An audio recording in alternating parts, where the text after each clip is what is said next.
So, wow. Right now we get to the important part here. Everything was important, but introducing our speaker today, who most of you already know, is my daughter.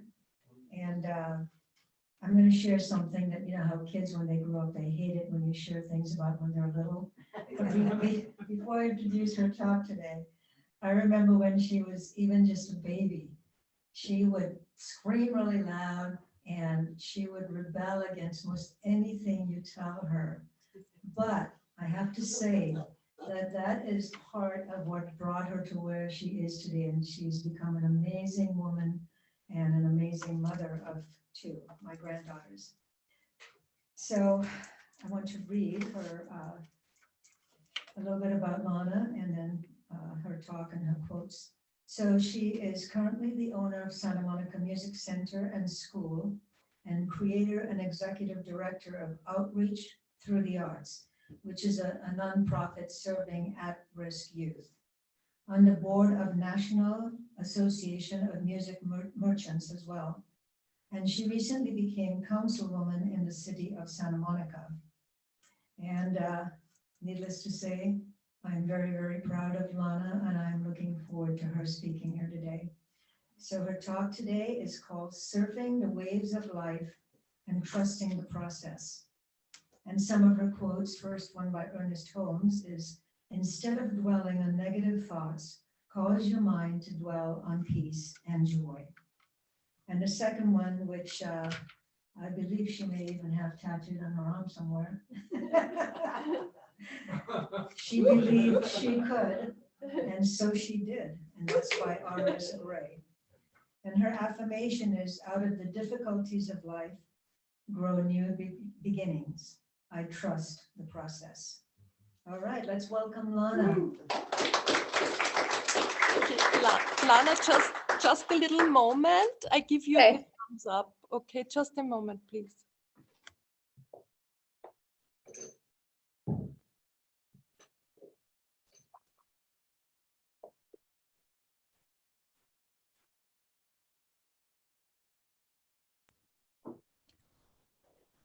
Okay, let's try. I hope it works. She good to go? Okay, good. Okay. We can hear you. I can hear myself after, which is a little weird. Maybe it's too loud. Okay, there you go. Okay. I can still hear myself, but I don't know if that's avoidable.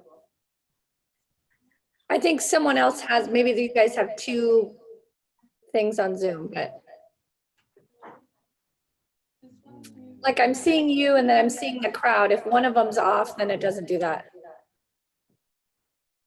Okay, I let her know. Lana, this one is muted. So there's only the one that's unmuted. Lana, when you have a free day, we invite you over to help us with the text. We'll figure it out. I can hear myself after. I just have to block it out. Okay, are you going to be okay with that? I don't know how to change that here. No. It's whenever there's two at the same time, it's going to do that. You'd have to actually log off of one of them. I don't know if that. Okay, would this work for you? Is this okay?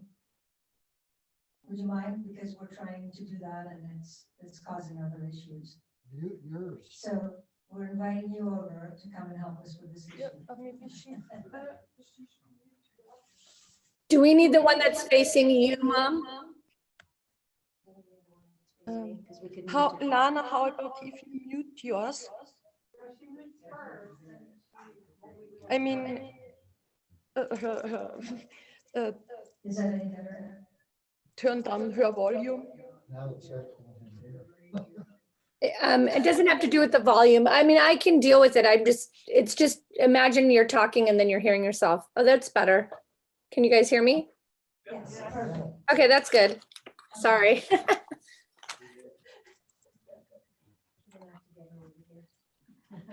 Am I ready to start? Yes. Okay, yay. Well, first of all, thank you guys for having me, because I have to say that being able to meet once a week, whatever your religious or your spiritual tradition is so important, because it's literally the refueling that we need for the rest of the week. So I love the idea of coming together, and the fuel is really everybody's energy. We give it to each other, we receive, and we're able to go out into the week and live our lives. And so this is so important, and I'm just grateful to be a part of it today. So thank you for filling up my gas tank today. I hope I can fill yours a little bit.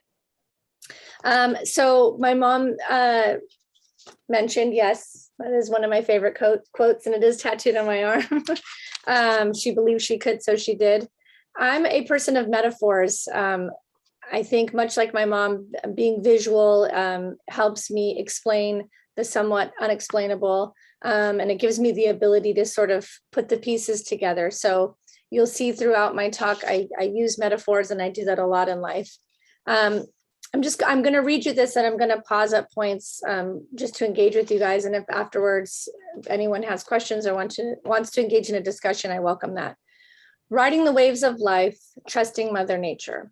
When I look out into the vast ocean and see that horizon, there's a sense of overwhelm, but in a peaceful way. I feel I belong, but to something so much greater than the small grains of sand of which I'm standing on looking out. My sense of self-worth becomes immersed in the bigger picture. I feel connected to Mother Earth, the universe, humanity, and that greater power that unites all living things. The ocean is my teacher, and you can use it as a metaphor for your own life.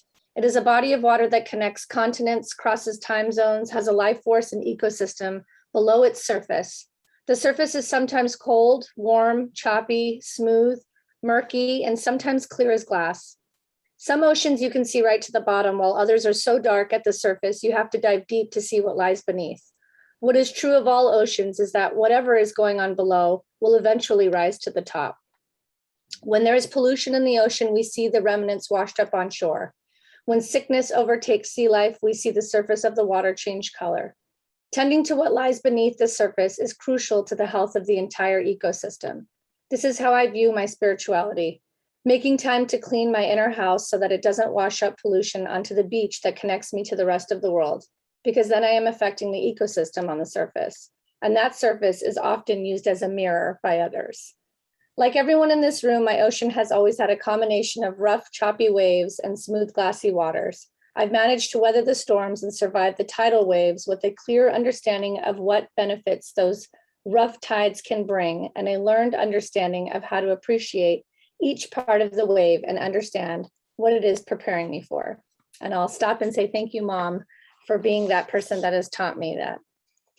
Most recently, I endured a lot of adversity and challenges that were soul-crushing in a short amount of time. During the pandemic, I had recently taken over a family business and was struggling to get it out of a potential bankruptcy, and finally making headway when the pandemic hit and shut us down. I'm sure all of you have your stories of how the pandemic affected you in some way. My income was immediately threatened while I struggled to navigate the government loan process, how to pay all of our employees, and find a way to still stay in business somehow. During this time, my kids were sent home from school, and now I had to become a homeschool teacher on top of the stress of everything else. My marriage was not enduring the stress while bills were piling up, and there seemed to be no end in sight.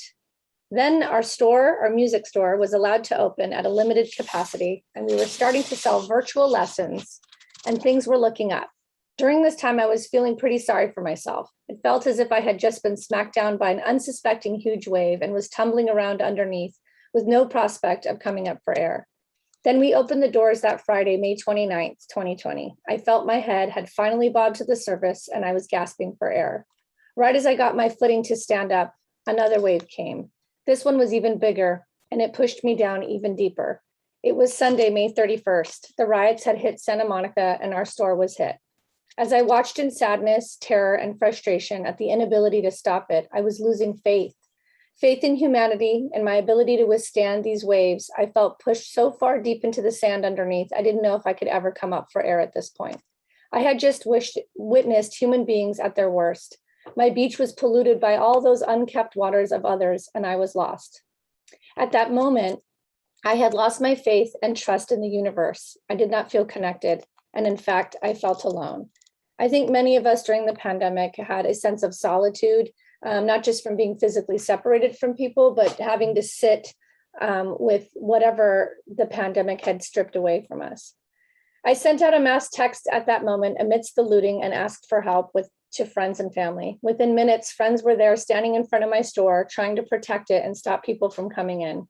They couldn't withstand the crowd, so we had to walk away and accept what was happening. I didn't sleep that night. I got in my car before sunrise and went to start the cleanup process. And as I pulled up, there were over a dozen people in front of my store. Most were strangers, some were friends, but they were all cleaning up, sweeping up glass, organizing remnants of what was, and coming together like a team that had been working together for years to organize what was a tragedy in the store. People were pulling up all day. As a matter of fact, for days, they were dropping off food for my staff, my family, offering services, donating items to help get us back on our feet, and even started a fundraising campaign. My perspective changed immediately. I was still standing in the midst of a complete mess with no clear view of how I was going to get out of it, but I had hope. I had trust, and I knew that this was just a wave, a strong and forceful one that took me by surprise and swept me off my feet. But history of the ocean has told me that it comes down, washes away the debris, and gives me an opportunity to find my footing again. I decided I knew the rhythm of the ocean in the midst of this chaos, that its strength, as scary and as known as it can be, there is also a familiarness to it, a cadence, if you will. There were others tending to the health of that ocean because its health affects the entire ecosystem. You see, people look to the waters, remember? They look and they see their reflection, or maybe they see right through to the bottom, but they look. They are watching, protecting, and participating. Trusting that, like my emotions, I could ride this wave and make it out to the other side gave me the ability to stand up, to stop rolling around at the bottom and get a better view of the horizon and the beach. That gave me direction and it gave me strength. It gave me peace, joy, and hope. My faith in humanity and my ability to forge on was what kept me from polluting my own waters. At every turn, I decided to find the treasures, the heart-shaped rocks and the unique shells. When the insurance company wouldn't pay the claim and I didn't have the means for legal support, I took a step back and trusted that this adversity was giving me the experience for the future and leading me to meet someone or learn something new. I reached out to a small group of people in an email to see if anyone knew of a pro bono lawyer, and boom, a longtime acquaintance tells me that her husband happens to be one. He's also a legal insurance advisor. When we couldn't pay the rent and our payroll was too much for us to stay open and our PPP loan wasn't approved, I stepped back. I took a breath.